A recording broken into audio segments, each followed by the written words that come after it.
வணக்கம் வணக்கம் ஃப்ரெண்ட்ஸ், எல்லாம் எப்படி இருக்கீங்க? நல்லா இருக்கீங்களா? டீ காஃபி சாப்பிட்டீங்களா? நல்லா பார்த்து கூட பேச முடியல, அந்தளவு வெயில் பயங்கரமாக கூசுது கண்ணு. நேற்று வெயில் ஜாஸ்தி, அதோட இன்றைக்கி ஜாஸ்தியாக நினைக்கிறேன். நேற்று நான் போயிட்டு மயக்கமாக வர மாதிரி ஆயிடுச்சு. பா, அது ஃபார் எக்ஸாம்பிள் இன்றைக்கி காலையில் நான் முறிக்கீரை வாங்கிட்டு வந்தேன். முறிக்கீரை காய வைக்கிறது 2 நாள் ஆகும் ஒய்ஃபுக்கு. ஆனால் இன்றைக்கி காலையில் எத்தனை மணிக்கு மேலே போட்டு எடுத்தேன்? நீங்கள் வாங்கிட்டு வந்தோடனே நான் மேலே அப்படியே நல்லா உரிச்சு கழுவி நல்லா துணியில் காய வச்சுட்டேங்க.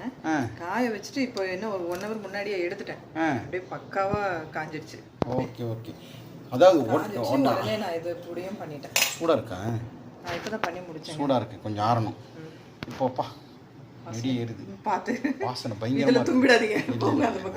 வராது. நல்ல ஒரு இது பார்க்குறதுக்கு எப்படி இருக்கு பாருங்கள், குறன்ட்டு. நிறைய பேர் இப்போ முருங்கை இலை பொடி கருவேப்பிலை பொடி நம்மகிட்ட வாங்கிட்டு இருக்காங்க. ஆமாங்க. இது ஒருத்தர் நேற்று எனக்கு இது 1/2 kg ஒருத்தர், அப்புறம் 100 grams ஒருத்தர் கேட்டிருக்காரு. ஸோ அவங்களுக்கு மட்டும்தான் இது பண்ணியிருக்கேன். ஸோ கேட்குறவங்களுக்கு ஃப்ரெஷ்ஷாக நான் பண்ணிவிட்டு அனுப்பிட்டுருக்கேன். ஸோ கேட்குறவங்களுக்கு கொஞ்சம் சவுண்ட் இல்லாமல் இருக்குன்னா ஃபேன் ஆஃப் பண்ணியிருக்கணும்.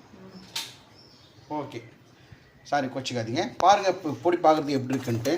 இது இட்லி தோசைக்கும் வச்சு சாப்பிடலாம். நீங்கள் சாதத்தில் நெய் ஊற்றி கொஞ்சோண்டு அதுலேயும் போட்டு சாப்பிடலாம். ஆமாம், அதனால தான் இது கொரப்பாக அரைச்சிருக்கேன்.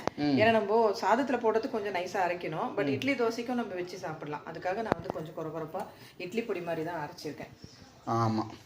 ஸோ நல்லா காஞ்சிடுச்சு. இப்போ நான் ப்ரோக்ராம் கிளம்பிட்டேன். இந்த ப்ரோக்ராமுக்கு என்ன பண்ண போகிறேன்? என் டான்ஸ் ஆட போகிறேன். பார்க்குறதுக்கு இவங்க பேசுறது அதிகம். என் கூட டான்ஸ் ஒரே ஒரு வாட்டி கூட வந்திருக்காங்க. வந்துட்டு ரொம்ப டான்ஸ் எல்லாம் எப்படி இருந்துச்சு நம்மளுது. சூப்பராக இருந்தது. இந்த நகல் நட்சத்திரம் ஆடுறது கடகடன்னு டைம் போயினே இருக்கும் இல்லையா? சரி, ஓகே, நான் இப்போ கிளம்பிடுறேன். காஃபி மட்டும் எனக்கு கொஞ்சம் போட்டு கொடுக்குறியா? சரி, நீ பேக் பண்ணிவிட்டு வெளியே இவங்க வருவாங்க. இப்போ என் கூட இவங்க வந்துட்டு சூரிக்கு யார் டிஃபன் தர்றது? இப்போவே செஞ்சு கொடுத்துட்டு போயிடலாங்க. பாவம், அதெல்லாம் வேணாம். எப்போ செஞ்சு கொடுத்து வீட்டில் யாருனா இருந்தாலும் கொஞ்சம் நிம்மதியாக இருக்கும். ஒன்று நான் வெளியே போனால் ஒய்ஃப் இருப்பாங்க. ஒய்ஃப் வெளியே போயிட்டா நான் இருப்பேன். அவங்க எங்கேயும் போகிறேன்னா போக மாட்டாங்க. சரி, ஒரு நாள் டைம் வரும் போகிறதுக்கும். எங்களுக்கு பெரிய ஆசைலாம் ஒன்றும் இல்லைங்க.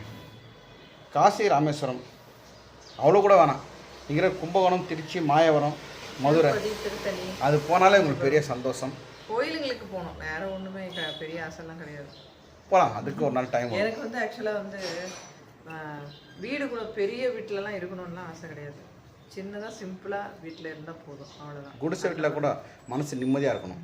பெருசாக ஒன்றும் பெருசாக அகலக்கால் இருக்கக்கூடாது எங்களை பொறுத்த வரைக்கும். ஏன்னா லைஃப் நாங்கள் ஸ்டார்ட் பண்ணால் அப்படி. ஓகேவா? Thank you so much. முருங்கை இலை பொடி மறந்துடாதீங்க, ட்ரை பண்ணி பாருங்கள்.